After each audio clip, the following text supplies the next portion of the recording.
આજ તો મસ્ત મસ્ત રોટલી ઘેરે બનાવી નાખી અને ઊંધિયું લઈ આવ્યા રેડીમેડ। સુરતમાં નાના મોટું પરબ હોય ને એટલે ઊંધિયું શેરીએ શેરીએ મળે। ઊંધિયાની સાથે ટાઢી ટાઢી સાઈઝ પીવાની મજા પડી જાય અને અમારા આર્યનને તો ખાલી ગોળી જ ખાવાની હોય। સાંજ પડતા પડતા મેં તો ફેવેકી લગાવીને હું થઈ ગઈ રેડી। પછી આર્યનને રેડી કર્યો ત્યાં તો સાજિદ કે મારા માથામાં તેલ ભૂહી દે। અમારે ગમે ત્યાં જવાનું હોય ને તો આ બેને પહેલા તૈયાર કરવા પડે। હવે તમે વિચારતા હશો આને ક્યાં જવાનું છે, તો જોવો મારે અહીંયા આવવાનું હતું તો અમે આવી ગયા છે કાપોદ્રા પુલે। મારે અહીંયા તાપીનું પાણી દિવસે જોવું હતું કેવું લાગે।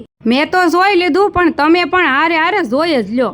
આર્યન કે નીચેથી મને દેખાતું નથી તો મને ઉપર ચડાવો। પાછો તો કે અહીંયા તો બહુ સારું દેખાય છે। તો અહીંયા મસ્ત મસ્ત લીલી સિંગ પણ મળતી હતી। અમે આપી દીધો છે ઓર્ડર। મારો ઓર્ડર તૈયાર થાય ને ત્યાં સુધી લારીવાળા ભાઈએ કીધું હતું તમે કાચા દાણા ખાવાનું ચાલુ જ રાખો, પણ સિંગને તો કાળી કોયલ બનાવી દીધી। સિંગ ખાધા પછી તો મારા હાથ તો જુઓ। સિંગ ખાઈ ને તો ન્યા જ અમારે અંધારું થઈ ગયું, પણ ફૂલ અંધારું થાય ને એ પેલા ઘરે પૂગી જવી। રસ્તામાંથી આર્યને જો વેફર પણ લેવરાવી હતી। તો હવે વિડીયોને અહીંયા કરી દેવી પૂરો અને લાઈક શેર સબસ્ક્રાઇબ કરવાનું ભૂલતા નહીં હો। તો મળીએ નેક્સ્ટ વિડીયોમાં। Thanks for watching, by.